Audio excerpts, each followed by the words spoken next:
और नेताजी मुख्तार अंसारी का मौत हो चुका है, बहुत सदस्य विधायक रहे हैं। तो उनके राजनीतिक इतिहास थोड़ा बताएं, कैसे मुख्तार अंसारी का सफर यहाँ शुरू हुआ, कैसे वो मसीहा की बात होती है, माफिया की बात होती है, थोड़ा शुरुआती दौर से और अब तक की बताएंगे आप। शुरुआती दौर में देखिए, हम बहुजन समाज पार्टी के कैडर के नेता थे और उस समय राज बहादुर और गाजीपुर से वो कम्युनिस्ट से चुनाव लड़ रहे थे। हम लोग राज बहादुर के साथ थे, बसपा सपा की गठबंधन थी और वह बसपा से राज बहादुर जीते थे, जो समाज कल्याण मंत्री हुए थे। फिर उसके बाद जो है साल 2 साल के बाद जो है अपना ये बसपा में इनकी एंट्री हो गई, मुख्तार अंसारी। और हम लोग जानते थे कि भाई कम्युनिस्ट परिवार है, गरीब की लड़ाई लड़ते हैं लोग, उधर रेवती उती में गरीबों की लड़ाई उड़ाई लड़ते थे लोग। उस समय कम्युनिस्ट के लोग ही ना लड़ाई लड़ते थे, दलित और बैकवर्ड को। तो हम लोगों ने भी काशीराम साहब से, बहन जी से कहा कि ठीक है, मुख्तार को ही मौत से लड़ा दिया जाए। तो काशीराम साहब ने, इनको 1996 शायद था, 96 में पहली बार आए और उस समय जेल से ये रिहा हुए थे। अब बड़ी फोर्स लगी थी बलिया मोड़ पर और तमाम फाटक उटक पर, भीटी उटी। तो हम लोग उस समय साथ ही थे। हम लोग ये नहीं जानते थे कि माफिया है, गुंडा है। हम लोग इतना जानते थे कि ये गरीबों की लड़ाई लड़ता है। तो हम लोग एकदम उस समय नौजवान थे, स्टूडेंट लीडर थे, हम लोग उतावले थे साथ में चलने को। ले जाकर घोषित कार्यक्रम करवाया था बैसवाड़े में। नेता बन के आए मुख्तार। हाँ, फिर यहाँ मुस्लिम इंटर कॉलेज में कार्यक्रम करवाया था, हम ही ने करवाया था। गरीबों का नेता बन के आया। और गरीबों का नेता बन के आया। तो हम लोग खुश हुए कि भाई बड़े लोगों का यहाँ बड़ा जुल्म होता है, थोड़ा ये आ जाएगा तो दलित बैकवर्डों की हिफाजत करेगा। विधायक बनने के बाद साल 2 साल रवैया इनकी अच्छी चली।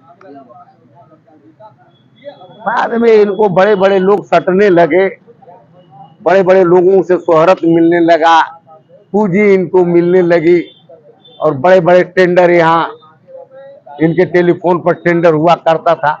तो भाई टेंडर में अधिकांश बाबुए साहब लोग थे ना, राय साहब लोग थे। भर नुनिया कुहार का कहा ठेकेदार है कि लेता था।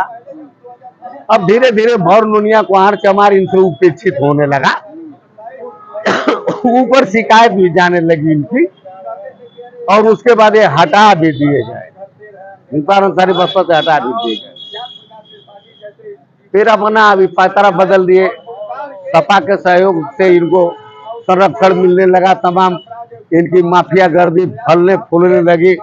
उसी में विश्व हिंदू परिषद के महामंत्री रुंगटा जी थे, चंदौली के कोयला व्यवसायी, इनके वो फाइनेंसर थे। हम लोगों ने देखा भी था इनके साथ उनको।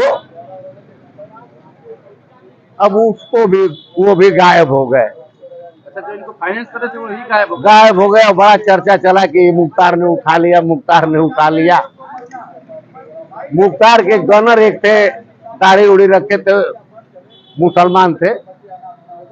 अब जब जांच हो बैठी तो दाढ़ी वाले इनके गनर को पुलिस ने उठा ले गया। अब पुलिस जब उनको ले जाके अपना कस्टडी में लेके 2 तमाचा मारी कि भाई उस समय तुम कहाँ थे, तब वो बताए कि भाई हमको वो छोड़ कर चले गए थे। अब कहाँ चले गए, हमको छोड़ दिए तो हम कैसे क्या करेंगे। अब उस केस में मुख्तार अंसारी जांच चली तो फंस गए रुकटा वाले में। अच्छा, जिसने मुख्तार को पैसा दिया उसी को मुख्तार ने निशा दिया। और पता चला कि ये संगम में जो है घाघरा में उसको किसी होटल में रख के सोलो पॉइजन देते देते घाघरा में डाल दिए लोग। क्या सच्चाई क्या सुन जो रहे तो वही हम बता रहे हैं। फिर बाद में इनकी बहुत बड़ी जराइम की दुनिया हो गई। हम लोग तो अब उनके करीब नहीं जाते थे। एक बार इसी डाक बंगले में तमाम ठेकेदारों को बड़ी मार इन लोगों ने मारा, पकड़ पकड़ के। मुख्तार ने, एक हमारे स्टूडेंट लीडर दोस्त थे द्वारिका नाथ गुप्ता, उनको भी मुख्तार अंसारी उठाकर ले गए और तमाचा उमाचा चला दिए थे। तो हम लोग तो उस समय प्रदर्शन और दर्शन किए। तो मुख्तार अंसारी के भाई अफजाल अंसारी अच्छे आदमी हैं, सांसद विधायक थे, आकर अपने मुख्तार को डांटे उठे मुख्तार अंसारी को और आकर हम लोगों से अफजाल अंसारी माफी भी मांगे, द्वारकानाथ गुप्ता के घर आकर माफी मांगे कि जाने दो द्वारका भाई, जो गलती हो गया। तो माना जाए कि मुख्तार आए मतलब गरीबों की सेवा करने को माफिया बने।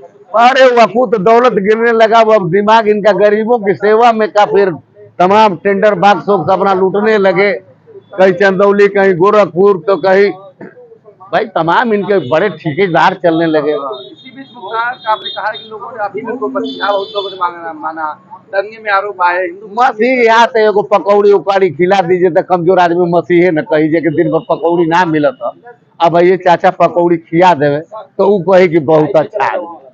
मसीहा उसे हमारे देखने में लोग कहीं आए नहीं, मसीहा उसे, हम कितने गरीब थे, हम तो खुदे 2 साल उसके साथ थे। दंगा में क्या रोल था? दंगा में रोल गलत था भाई, दंगा में रोल गलत था। सरकार का 77 इनको था उस समय।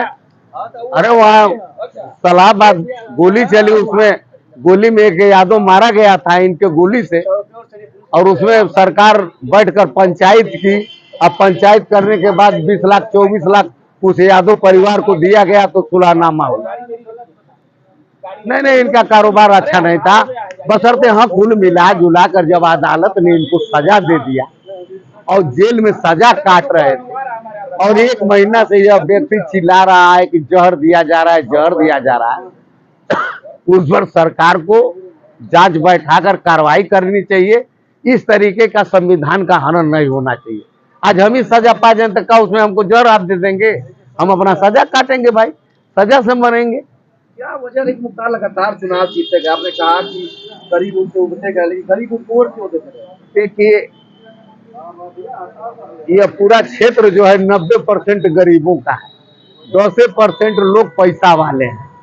तो जो पैसे वाले हैं उनके चाटुकार हो गए।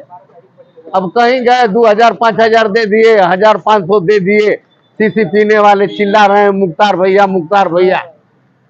और वो बहुजन समाज पार्टी दलितों की पार्टी, दलितों का वोट संख्या ज्यादा उनका मिल गया, मुसलमानों का वोट उनको मिल गया मुसलमान के नाम पर, और 2-4% इधर उधर से शराबियों का वोट मिल गया, 200-400 सहयोग पाने वालों का मिल गया। अब अपना जीत जाते थे और क्या। लगातार इनको वो मिलता गया, जनता का समर्थन, वो अपना सिस्टम बना लिए थे। वो 5 साल चुनाव लड़ते थे, हर बूथ पर वो अपनी कमेटी बना के रखते थे। पार्टी के अपोजिट इनकी निजी कमेटी थी, और इनके हर सेक्टर में तनखैया भैया लोग थे, काम करते थे, और प्रधान के जरिए पैसा वैसा देकर बीडीसी के जरिए अपना वोट पोल करवा लेना।